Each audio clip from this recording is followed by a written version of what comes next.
Hiya, in this video I'll be replacing the fuel filter, which seems to be a very talked subject on the owner's page, so I thought I might as well do a little video while I was doing it. So it's tucked right at the back of the engine. You've got to move a few bits and pieces around, so yeah, hopefully I'll do this video some justice and be able to help some people out in the future. So the fuel filter is at the back of the engine by the bulkhead. This is on the 2006 2.2 diesel, which is a facelift version. So 2003, I think to 2005 is pre-facelift, and they are a different system. And it happens to be much easier on a pre-facelift, so just my luck. So first I'll start with removing the battery terminals and the engine cover and go from there. So that's the engine cover removed. I've also removed the back stud here that holds the engine cover on, only because I don't want to be impaling my hand leaning over. That was a 14mm. So next is to disconnect the MAF sensor and remove the airbox, just for a little bit more ease of access.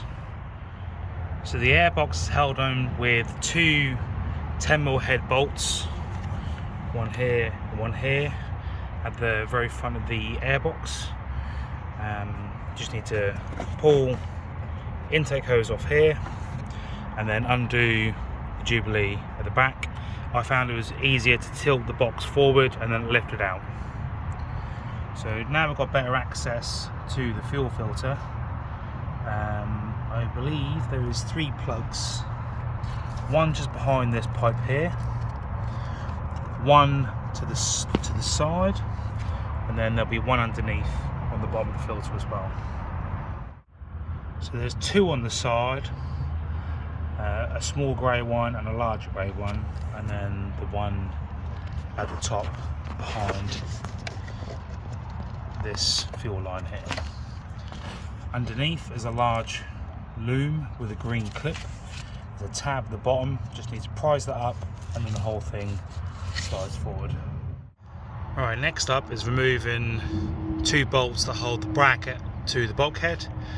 So one of them you can see just there, apologies for the poor quality, and then the other one is below it next to this heater hose here. I don't know if I can, well, you can just about see it there.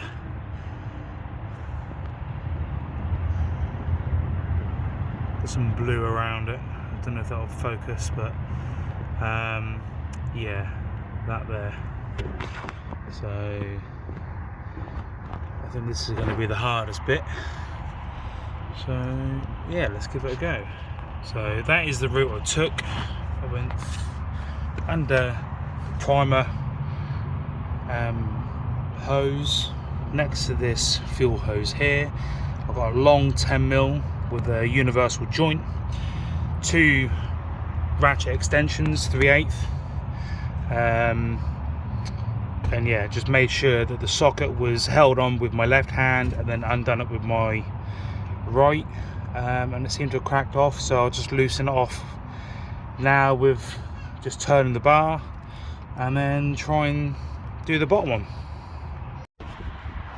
Right, so that is the filter now released from the bracket.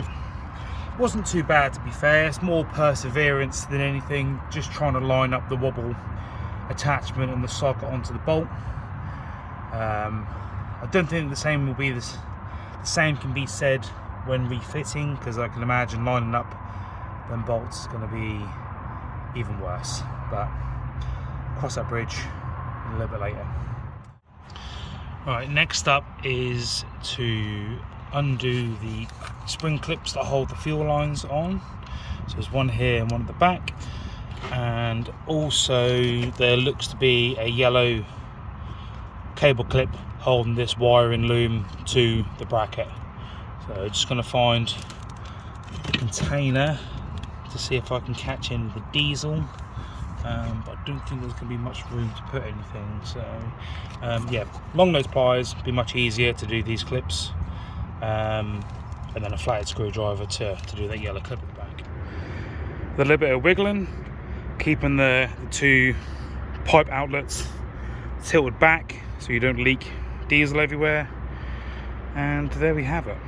So that wire on the bottom is actually attached to that grey side plug there that I found out later on.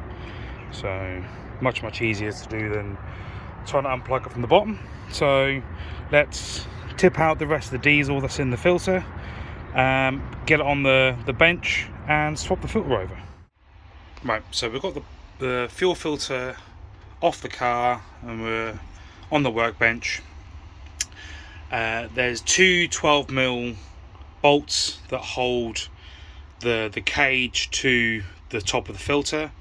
I would advise cracking these off while this is still on the car, only because mine were quite tight, but you may struggle cracking it off on the floor or on the bench or whatever. So yeah, we'll go ahead and remove these.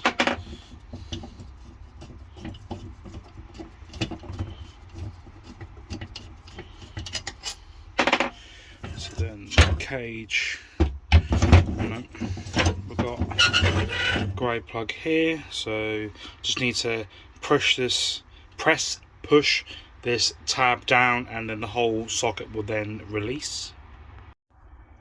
It's actually a push the tab upwards to do that, so that's that, and the whole thing will come off.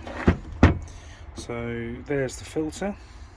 I did originally buy a Bosch one, but after numerous people on the internet, the owners club, the forum, saying do not use a patent part filter, go genuine, even though the Bosch number, this has obviously been replaced by a Bosch one. Car's been running fine, but for the little extra expense of a genuine filter, might as well go that. I mean, a Bosch one would probably cost you, I don't know, 20-25 quid at a very guess. The genuine one, with my trade discount, cost me, I think, just shy of £54. So you might be able to get it cheaper elsewhere. There's a company called Cox Motor Parts. They do a lot of Honda bits, but unfortunately I was impatient and I wanted it sooner. Luckily my local Honda dealer had one of these on the shelf. So let's open it up. So yeah, no ring. So the next part is to unscrew this original one from the top piece. So before I remove the filter from the top part, I just cracked off the water sensor with some water pump pliers, and I've just drained the rest of the diesel that was in the filter. So next I'll be using my oil filter metal strap tool.